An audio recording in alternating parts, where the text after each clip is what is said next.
Student, welcome to WBKB knowledge হবে তোমাদের স্বাগত। তো তোমাদের যেটি ফ্রন্ট পেজ আছে সেটি দেখে তোমরা বুঝতেই পারছো যে তোমাদের গ্রাম পঞ্চায়েত নিয়োগের 2026-এর একটি বিরাট বিজ্ঞপ্তি আসতে চলেছে। তোমাদের নতুন সরকার আসার সঙ্গে সঙ্গে তোমাদের বিভিন্ন পদের সুযোগ সুবিধা আসতে চলেছে এবং তোমাদের যেটি গ্রাম পঞ্চায়েত আছে সেখানে একটি বড় বিজ্ঞপ্তি আসতে চলেছে। সেখানে তোমাদের প্রায় হচ্ছে গিয়ে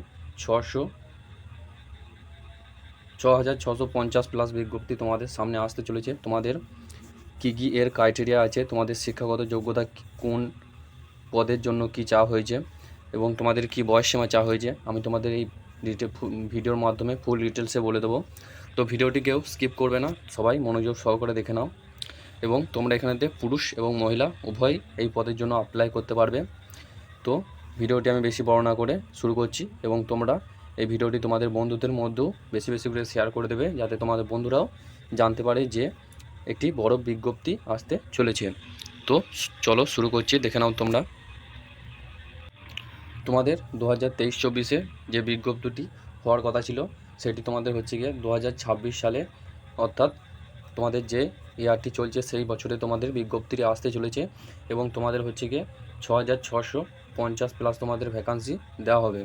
এখানে তোমাদের যেহেতু তোমাদের ঘোষণা করা হয়েছে যে তোমাদের বয়সসীমা, অর্থাৎ তোমাদের হচ্ছে গিয়ে প্রথমে হচ্ছে গিয়ে 18 থেকে 40 বছর ছিল, কিন্তু এখন তোমাদের হচ্ছে গিয়ে 5 বছর এক্সট্রা তোমাদের পাবে। অর্থাৎ যারা হচ্ছে গিয়ে জেনারেল ক্যান্ডিডেট তাদের জন্য 45 বছর বয়স অবধি তোমরা এখানে হচ্ছে গিয়ে অ্যাপ্লাই করতে পারবে এবং যারা ওবিসি আছো তাদের জন্য এখানে বলে দিয়েছে আরও 3 বছর ছাড় এবং যারা SC ST আছো তাদের জন্য আরও 5 বছর ছাড়। অর্থাৎ যারা SC ST তাদের জন্য 50 বছর বয়স অবধি তোমরা এই গ্রাম পঞ্চায়েত পদের জন্য অ্যাপ্লাই করতে পারবে এবং তোমাদের এখানেতে যে বেতনটি দেওয়া হবে সেটি হচ্ছে গিয়ে তোমাদের 28,900 থেকে 74,500 টাকা পর্যন্ত তোমাদের এই বেতনটি দেওয়া হবে।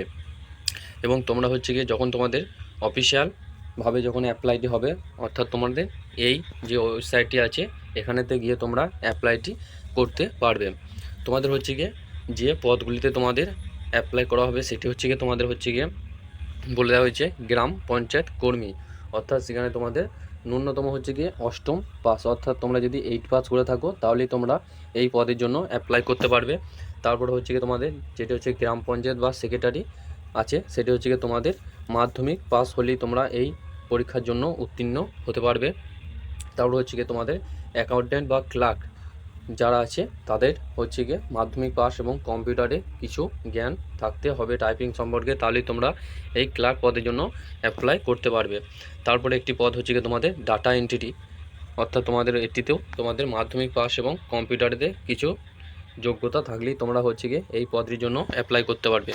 তারপর হচ্ছে গিয়ে তোমাদের হচ্ছে গিয়ে নির্বাহী সহায়ক অর্থাৎ এক্সিকিউটিভ অ্যাসিস্ট্যান্ট, অর্থাৎ এই পদটি হচ্ছে গিয়ে তোমাদের সবথেকে হচ্ছে গিয়ে ভালো পদ। এটি হচ্ছে গিয়ে তোমাদের গ্র্যাজুয়েশন করা থাকলে তোমরা এই পদটির জন্য অ্যাপ্লাই করতে পারবে। এটি যারা পাবে তাদের তো খুবই ভালো। এবং তোমাদের যেটি হচ্ছে গিয়ে এক্সাম প্যাটার্ন যেটি বলে দেওয়া হয়েছে সেটিও আমি তোমাদেরকে দেখিয়ে দিচ্ছি, দেখে নাও। তোমাদের হচ্ছে গিয়ে পুরোটাই হচ্ছে গিয়ে MCQর মাধ্যমে নেওয়া হবে পরীক্ষাটি। তোমাদের এখানেতে বাংলা ইংরেজি পাটিগণিত এবং সাধারণ জ্ঞান এই 3টি বিষয়ের এই 4টি মাধ্যমে তোমাদের এক্সামটি করানো হবে। বাংলাতে তোমাদের বাংলা ব্যাকরণ, সাহিত্য, ছদ্মনাম, চরিত্র ইত্যাদি থাকবে এবং ইংলিশে তোমাদের grammar, vocabulary, synonym, antonym, error correction ইত্যাদি থাকবে। পাটিগণিতের মাধ্যমে তোমাদের মাধ্যমিক স্তরে যেগুলি আছে সেগুলি তোমাদের থাকবে পরীক্ষার মধ্যে। আর সাধারণ জ্ঞানে তোমাদের ইতিহাস, ভূগোল, ভারতের সংবিধান, কারেন্ট অ্যাফেয়ার্স, পশ্চিমবঙ্গের কেন্দ্রীয় সাধারণ জ্ঞান ইত্যাদি মাধ্যমে তোমাদের এই রিক্রুটমেন্টটি করানো হবে। অর্থাৎ পরীক্ষাটি যেটি তোমাদের নেওয়া হবে সেটি হচ্ছে গিয়ে এই বিষয়গুলির মাধ্যমে তোমাদের নেওয়া হবে। অর্থাৎ তোমাদের এই ভিডিওটির মাধ্যমে আমি তোমাদের ফুল ডিটেলসে বলে দিলাম যে তোমাদের শূন্যপাত কত দেওয়া হবে, যোগ্যতা কোন পদের জন্য কী কী চাওয়া হয়েছে এবং তোমাদের বয়সসীমা কী কী আছে। এখানে তোমরা পুরুষ এবং মহিলা উভয়ই এই পদের জন্য অ্যাপ্লাই করতে পারবে, এটিও তোমাদেরকে বলে দিলাম। এবার তোমাদের হচ্ছে গিয়ে পরীক্ষা তোমাদের, অর্থাৎ তোমাদের আবেদন কবে নাগাদ আসতে পারে। তোমাদেরকে প্রথমেই বলে রাখছি তোমাদের হচ্ছে গিয়ে আগস্ট মাস থেকে তোমাদের এই ফর্ম ফিল আপটি শুরু হবে, তোমরা মিলিয়ে নিও। যেটি আমি গোপন সূত্রে খবর পেলাম সেটি তোমাদেরকে জানিয়ে দিচ্ছি। তো আগস্ট মাসটি মাঝখানে তোমাদের তোমাদের অ্যাপ্লাই শুরু হয়ে যাবে এবং খুব তাড়াতাড়ি প্রসেসটি কমপ্লিট করে দেওয়া হবে। অর্থাৎ তোমরা এখন থেকেই জোর কদমে পড়াশোনা চালিয়ে যাও যাতে তোমাদের ফর্ম ফিল আপ হওয়ার পরে যখন পরীক্ষা হবে তোমাদের একবারই তোমাদের চাকরিটি তোমরা পেয়ে যাও। এবং তোমাদের যদি ভিডিওটি ভালো লেগে থাকে তাহলে একটি লাইক এবং সাবস্ক্রাইব করে দিও এবং তোমাদের বন্ধুদের মাধ্যমে বেশি বেশি করে শেয়ার করে দিও।